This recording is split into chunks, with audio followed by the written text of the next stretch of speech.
This is Radio Metropolis.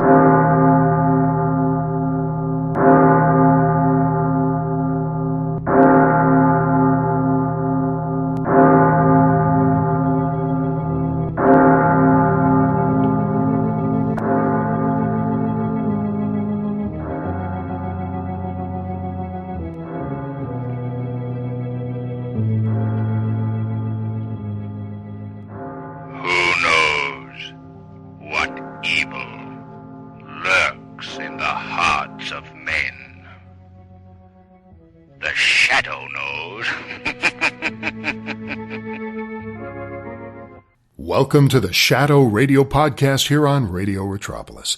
Thanks for joining me tonight. I'm Jim Romanovich, and you know, I do this podcast. There's a lot of places out there where you can check out old-time radio, and I encourage you to do so. Really, I do. Because those that have offered it, you know, have their websites where they'll offer it. Some will offer it for money, but there's others where you can go and just listen to it and enjoy it for what it is. And they just put it out there as it is in whatever form it happens to be in whatever condition it happens to be in. But what I wanted to do is something different. And we've been doing this for a while now. So if you've been listening for a while, you know exactly where I'm coming from. Is that I want this to be a journey for us. This is an experience where we listen to these great shows and my purpose here and the people here is to bring these shows to you in the best way possible. So we try to find the best quality audio as possible, and if not, we shape it up the best we can. But at the end of this, we learn something, whether we learn something about the show itself, which is always a great thing. Sometimes we'll learn something about the time that these shows happen to take place, at the specific point in history of the date of broadcast, what was going on in the world that day, that month, that time. That's all very fascinating stuff because everything that happens in the world is carved into the entertainment that we have because the entertainment reflects what's going on in our society. The type of programming that we hear or see reflects what's going on in our society at that time. And we also get to see how it gauges to where we are today in our present day, how it relates or how it doesn't relate, how it's connected. Sometimes, you know, I've always said, funny is funny. Three Stooges will always be funny. Abbott and Costello will always be funny. Ray Romano will be funny. If you like Ray Romano and if you like the Three Stooges and Abbott and Costello in the first place. But that humor is not dated. It doesn't get old. And that's the beauty of a lot of these shows. If you're telling a great story, like what The Shadow tends to do, then it's always a great story. So with that, let's get on to our Shadow podcast tonight. And tonight, several crewmen at sea have been treated for an infection by the ship's doctor in which life-saving amputations of the infected area have been performed, while some have even died.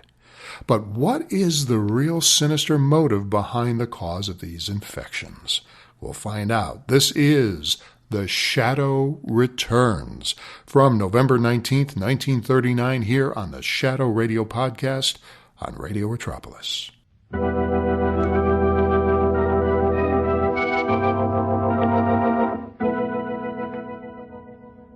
The Shadow, mysterious character who aids the forces of law and order, is in reality Lamont Cranston, wealthy young man about town. The Shadow uses his hypnotic power to cloud men's minds so that they cannot see him. Cranston's friend and companion, the lovely Margot Lane, is the only person who knows to whom the unseen voice of the Shadow belongs. Today's story, The Shadow Returns.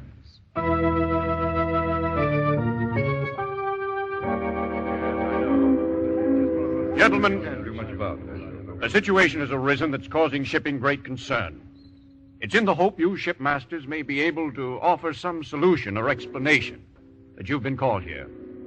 Mr. Kenchner has come from the Washington office to acquaint you with the facts. Gentlemen, Mr. Kenchner. Thank you, Commodore. Gentlemen, during the past few months, we've been getting reports of an alarming series of strange accidents aboard incoming ships. Out of 60 ships that have tied up at this port recently, Some 100 crew members have been put in hospitals for infections in arms, legs, and shoulders. Really, gentlemen.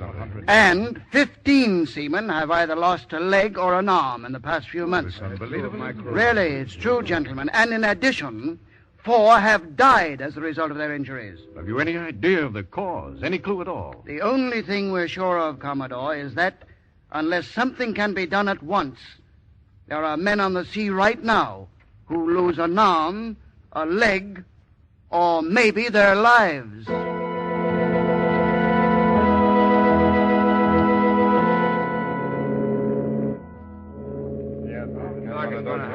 right. You men can leave my office and report to your stations. Okay, your physical examination's okay for sailing. Payne. Yes, Dr. Bedlow? Stay here. Yes, sir. I'll have to do something about that arm of yours. Victor, Yes, Johnson? if this doctor want to fool with your arm, you not let him. Don't let him. What do you mean? I sailed with him before. Many time. You let him do something, you be sorry. You remember what they tell you? What are you waiting for, Johnson? Hey, go now, doctor. Don't forget what they tell you. Gosh, I don't know what to do. All right, Payne. Now we'll take care of you. Where'd you get this vaccination? Well, I got it in Harvard. I went to that doctor you told me about. Oh, yes, I'd forgotten. Well, you've got a bit of an infection. Place your arm on the table. Oh, listen, Doc, I don't want to go home to my mother with my arm all tied up. She'd be scared to death. Now, look here, Payne. I can't force you to submit to treatment. But if you disregard my advice, I'll have your name stricken from the crew roster. Oh, no. You see, this is my first voyage, and, well, I want to make good. Well, it's up to you. What do you want to do? I can't waste all day with you. Well, all right, go ahead. This won't hurt. Steady now. All right, shoot. Oh, stop. Doc, stop.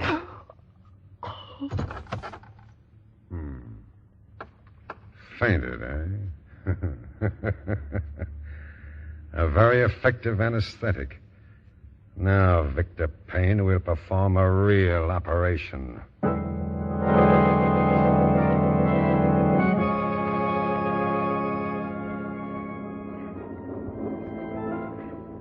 Lamont, you look tired. What's the matter? Oh, I want to get a rest from the rest I've had on this ship. Oh, Lamont, it's been fun. Fun is right. I've never had so much fun thrust upon me in such large doses in all my life. Oh, you mean the cruise director. I mean the cruise director. That voice of his will haunt me for the rest of my days. Having fun this morning, Mr. Cranston. Join the deck games, Mr. Cranston. They're fun. Play bridge, Mr. Cranston. It's loads of fun. Be sure to come to the dance tonight, Mr. Cranston. It's going to be fun, yes, I know. Say, look, Lamont. Yeah, what's the matter?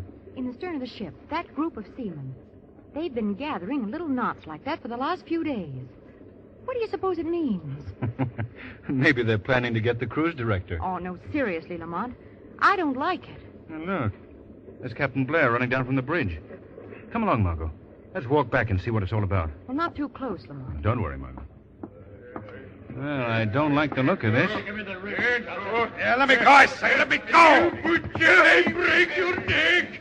Hey, what's that? Here, what's going on here?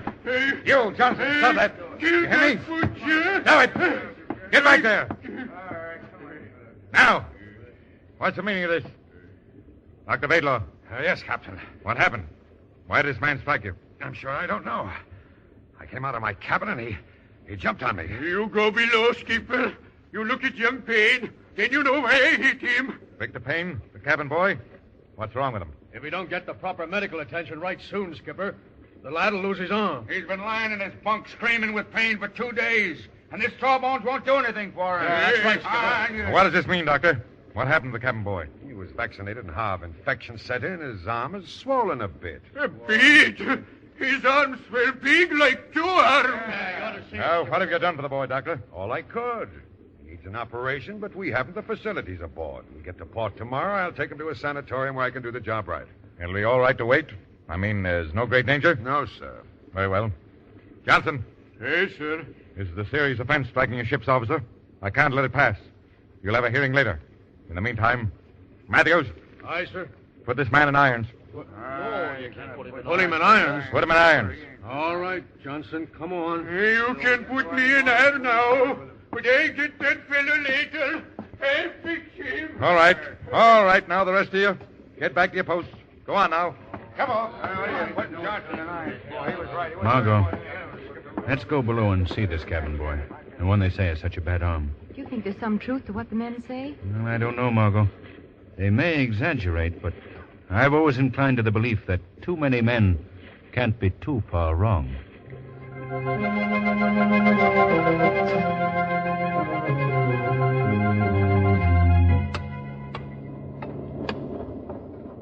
Well, you ain't got much farther to go, sir.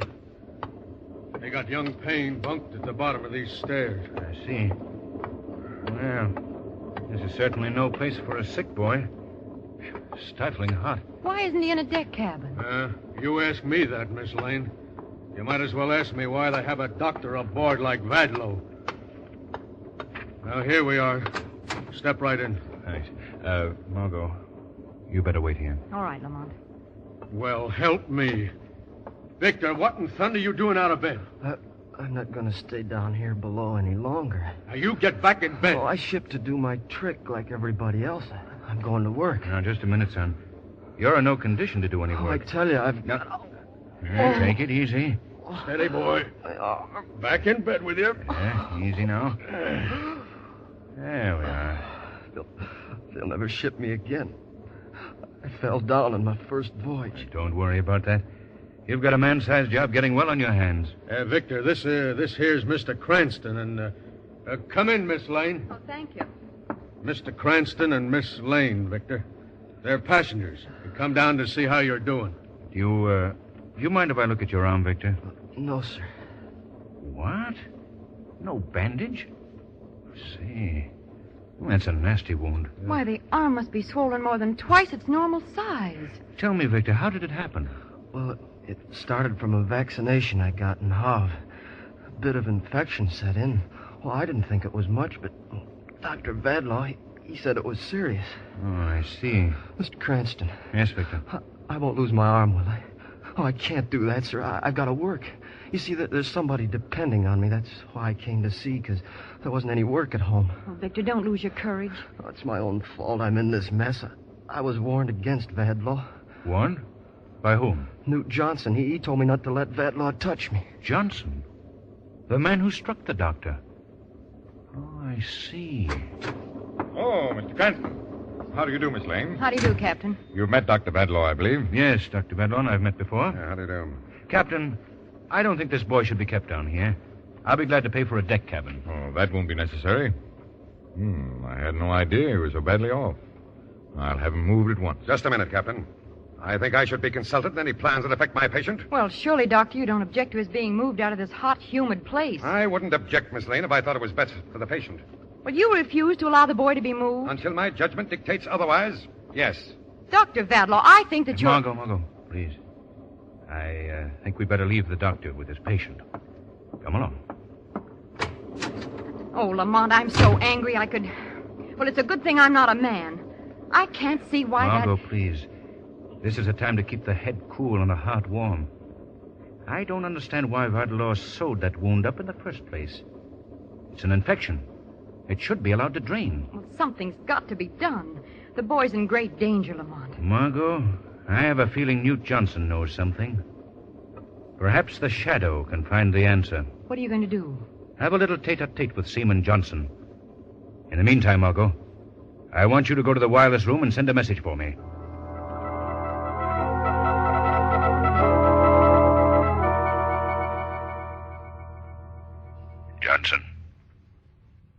Johnson. Eh? Who is that? I am the Shadow. Shadow? What you mean? I don't see you. I'm standing right here in front of your cell. I see nobody.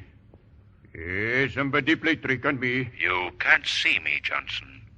You can only hear me. What? You're a ghost, yeah? I am not a ghost, Johnson. If you're not ghost, why I can see you? Because I have the power to make myself invisible. Yeah? What you want from me? I'm here to help you. To help young Payne, if I can. I want to know why you attacked the doctor. Why you warned Victor Payne against him. 'Cause he is butcher.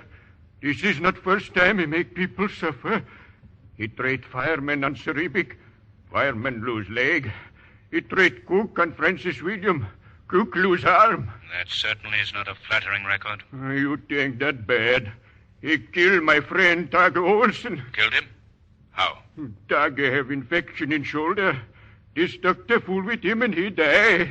You believe me, this young Payne, he die too. Johnson, I want you to leave this matter entirely in my hands. Well, you may be smart fella, Mr. Shadow, but you believe me, you won't be able to do anything. This Victor Payne, he's going to lose arm, may lose life. Hey, no, you see.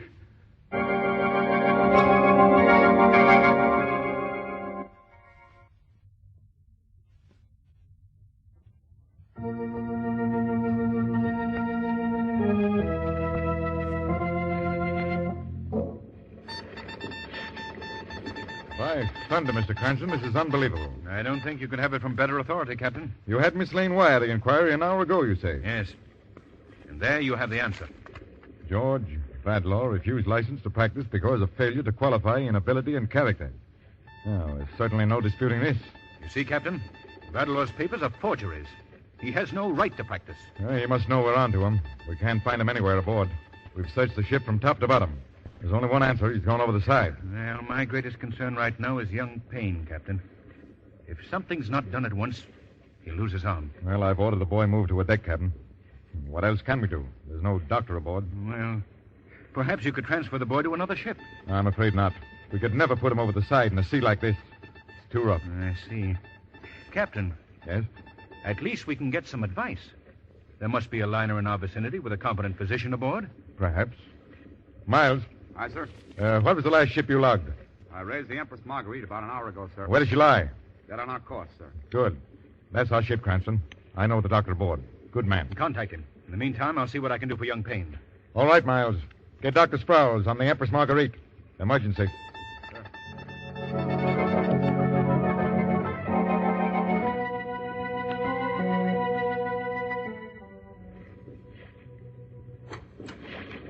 Oh, Lamont, come in. How's the boy, Margot? Well, he's much more comfortable in this deck cabin. But he goes off into a coma every once in a while. The pain must be horrible. Look at the way his face is contorted. What are we going to do, Lamont? Well, the captain's trying to contact the ship to get some advice from a physician. I'm afraid we'll need more than advice. Oh, Captain Blair. Any luck? Yeah, I've got an answer from the Empress Marguerite. Good. Let's hear it. Description of boy's arm indicates immediate operation imperative. In absence of licensed physician, suggest job be done by ship's officer or responsible layman. How can that... wait, Morgan. Will direct operation with complete instructions via short-wave radio. Answer at once. What does he mean he'll direct the operation? We'll have to set up a two-way radio so we can talk with the operator while the boy's on the table. Captain, that boy's life is in your hands. In my hands? When you're the ranking officer, you'll have to operate. Oh, no, Cranston. That's out of the question. I don't know the first thing about surgery. Lamont, why don't you do it? What? You've had some medical training. But I've never done anything like that. You've had medical training? Cranston, you must, for the boy's sake. That youngster's life is at stake, Lamont. You can't let him down. Captain. Yes? How long will it take to hook up the shortwave set? Oh, about 15 minutes. All right. Tell the Empress Marguerite we'll operate in 15 minutes.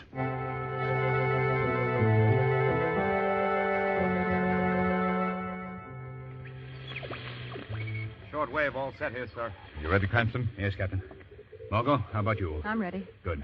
I'll give you the go-ahead, sir, in just a second. As soon as I raise the Marguerite. As soon as you can. Here, Cranston. I'll put this microphone in front of you so you can talk to Dr. Sprouse. Thank you.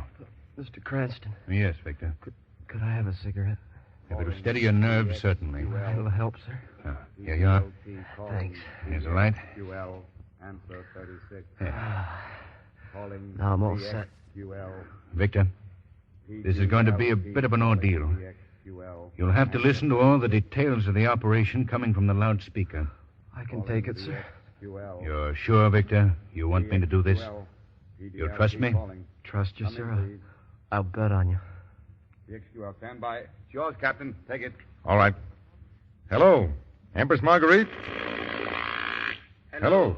Granada, Sprouse speaking. Well, this is Captain Blair, Doctor. We're ready on this end. Good. Who's going to operate? One of my passengers. I'll introduce him. Lamont Cranston, Dr. Sprouse. How do you do, Doctor? Hello, Mr. Cranston. You've got quite a job on your hands, so let's get on with it. Good luck, Lamont. Thanks, Margot. First, let me take a quick check on your setup. You've got a good, sharp scalpel, I suppose. Yes, Doctor. Plenty of towels. Few dozen. Any way of sterilizing them? Baking them with hot irons. Good. Gauze. Yes? Roll it into small strips about the size of cigarettes. Margot, will you take care of that, please? Yes, Lamont. You'll need those to drain the wound. Now, the disinfectant. Iodine. Anesthetic. I'm using a local, Doctor. I know how to administer that. I've done it before. Just one thing more. Yes, Doctor. Will you confirm all my instructions as I give them so there'll be no chance of misunderstanding? Yes, Doctor. All right. Now, then you say you know how to administer the anesthetic? Yes, Doctor. Hypo's all ready. All right. First, the alcohol. Alcohol, Margot. Here, Lamont. Ready, Doctor. Swab the arm. Right. Feels good. Hypo. Hypo. Victor, this is going to hurt for just a second, so brace yourself. Let it go, sir. All right. Oh. Good boy. There you are, Doctor. Iodine. Iodine. Paint the entire area. Right. Entire area of infection. Make an incision about 2 inches long, passing through the most infected area. That's all there is to it. All right, Doctor. Don't make a move, anybody. Vedlaw! What is this?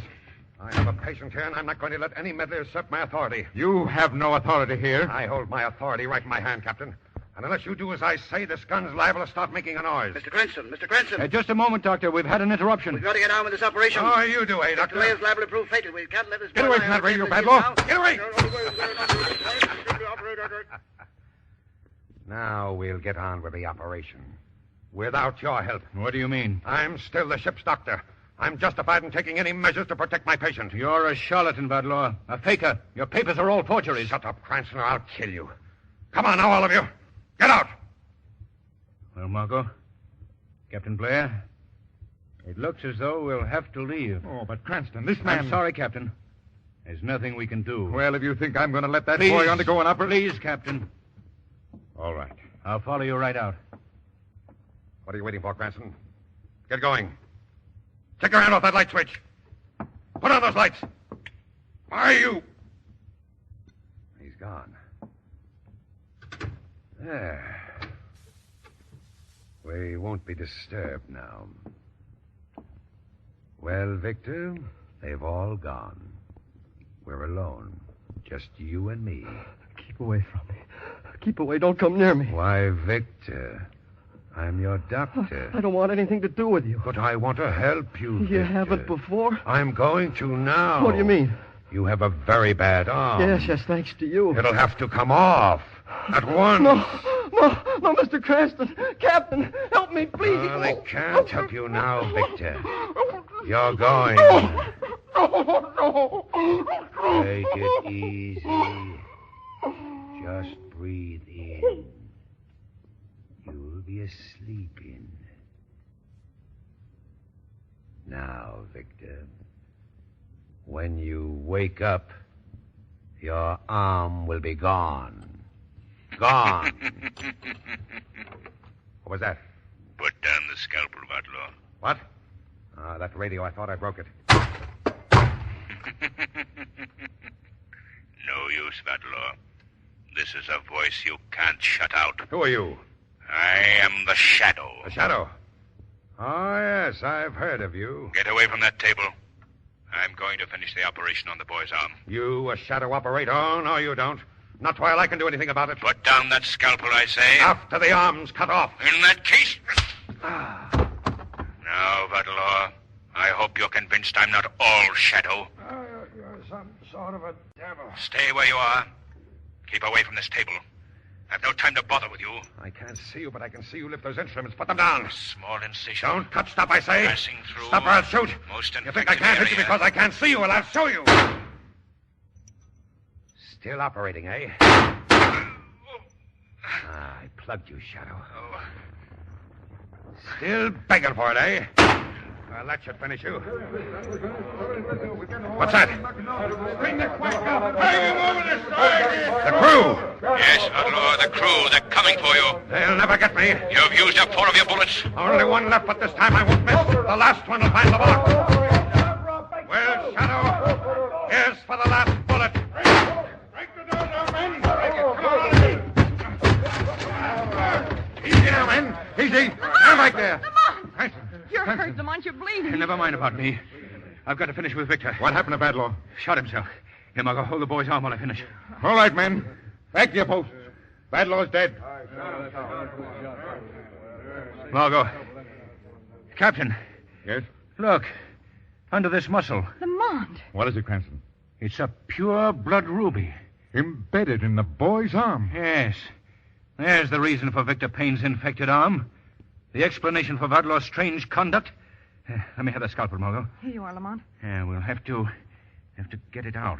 Lamont, how did it get in Victor's arm? It was placed there by Vadlaw. Why would he do a thing like that? It was simply a diabolically clever way of smuggling precious stones. Vadlaw was only one in a ring of similar fiends. By thunder. I never heard of the like. That's why Vadlaw didn't want to operate until he reached port. Exactly. He wanted to get the jewel past the customs officials. There. It's out. And this is the end of the ring's mutilating and murdering enterprise. We'll sweep the sea clean of the whole filthy tribe. Oh, Cranston, that shoulder of yours. We've got to take care of it. We've got to take care of this boy first. Gauze, Margot. Gauze, Lamont. Ready with the cotton. Here, Captain. Hold the arm while I spread the wound. All right. Now, Margot. Cotton. Pack the wound with gauze. Or iodine. Wipe the perspiration from my face, Margot. Lamont! Cranston!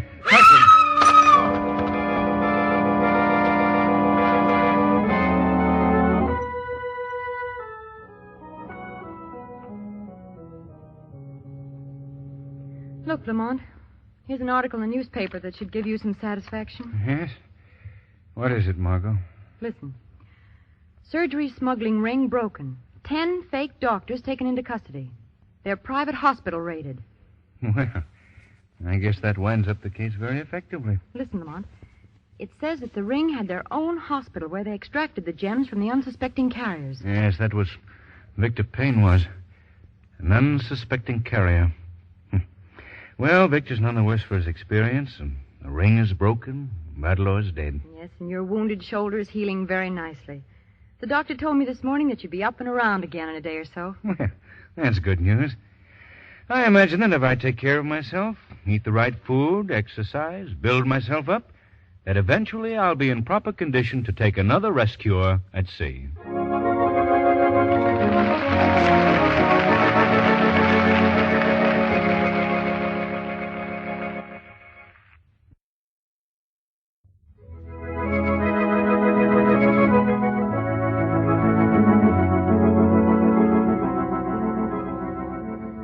Today's program is based on a story copyrighted by the Shadow magazine. All the characters and all the places named are fictitious. Any similarity to persons living or dead is purely coincidental. The Shadow magazine is on sale at your local newsstand. The weed of crime bears bitter fruit. Crime does not pay. The Shadow knows. That was The Shadow Returns from November 19th, 1939, here on the Shadow Radio Podcast, here on Radio Retropolis. Now, the title to this episode, as we said, is The Shadow Returns, which sounds like it would be a very exciting tale. The Shadow Returns. It's the sequel to something. Well, I guess it would be exciting if the Shadow was actually returning from somewhere. But, he's not. I don't know why they call this The Shadow Returns. It's basically Margot and him on the ship, which we assume was a vacation. Is that what he's returning from? A vacation? We're with him. It's not like we're joining him, after he gets back. And if he did, you want to call an episode The Shadow Returns from a cruise? It doesn't have the same bite to it. The title is misleading because it suggests that the Shadow previously was in peril or presumed missing or dead, but not the case here. Now, aside from all of that nonsense, this was a fantastic episode. It was. And one that was absolutely sinister and chilling. Didn't you think so? What a great plot. Carving up crewmen just to implant jewels into their bodies to get past customs? I mean, Naturally, these foreign objects taint the bloodstream, causing extreme pain, getting in between the joints and so forth, the muscles, causes fever, and then causes death, unless that infected limb can be amputated in time. That is a horrendous thought. It's horrendous to think that someone could actually do this to another human being.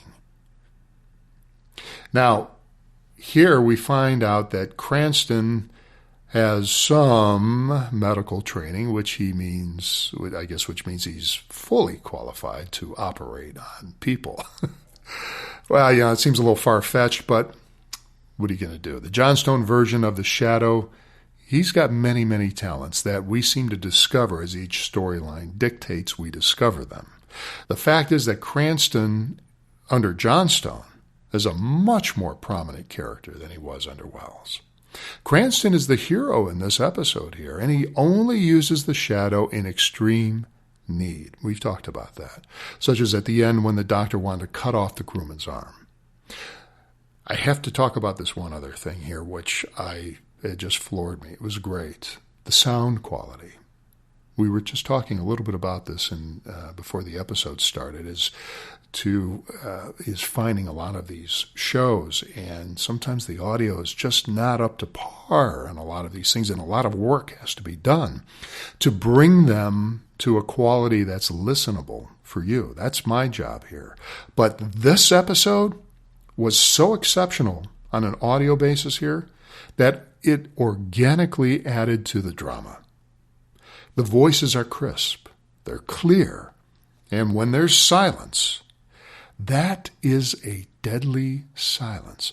And towards the end, as he threatens to cut off the arm, as since we're not subjected to the usual radio hiss from these old tapes, that is even much more frightening to me. And this leads me to believe that maybe more like this exist. They've got to exist somewhere. Somebody sitting on a gold mine, or somebody buried a gold fortune somewhere, or a treasure chest. And sometimes I always kid that it's like Indiana Jones at the end of the first movie there, where the Ark, he goes to find the Ark, and what do they do with it when he brings it back? They box it up and they put it in storage with a billion other crated boxes that will never be seen again. So I'm quite convinced that there will be more of these classic, well-preserved tapes out there. When you get a high-quality episode like this almost sounds like it was recorded recently. Didn't it sound like it was recorded just a few days ago? You listen more intently, as opposed to listening around the audio deficiencies on the episodes. And that is why, as I said, this is why we do everything we can to provide the best quality when the best doesn't exist. A lot of these old shows, especially The Shadow, if you've noticed, have got a lot of hiss behind them. But if you say, hey, I don't really hear all that much hiss, that's because we've removed a lot of it through modern technology. And thank God we're able to do that. You remember, these are 1939 programs that have probably been dubbed a few times in the many decades since it's aired. And the fact is that, again, there's only one single mono track. You can't separate the effects from the dialogue. So what we do is we use our tools, these great technical tools that we have, to remove as much hiss from in between the dialogue as possible. But, and again, in this episode, no need for that, as the clarity was impressive. Really impressive, given that this was recorded in 1939. And one final note, the young Victor Payne we heard here is voiced by Richard Widmark. And as we know, he did quite a few Shadow episodes in his day. That was The Shadow Returns. We still don't know where he returned from, but that was the title. Good title, but wrong plot for it. Shadow returns from November 19th, 1939, here on the Shadow Radio Podcast on Radio Retropolis. We'll see you next time. This is Radio Retropolis.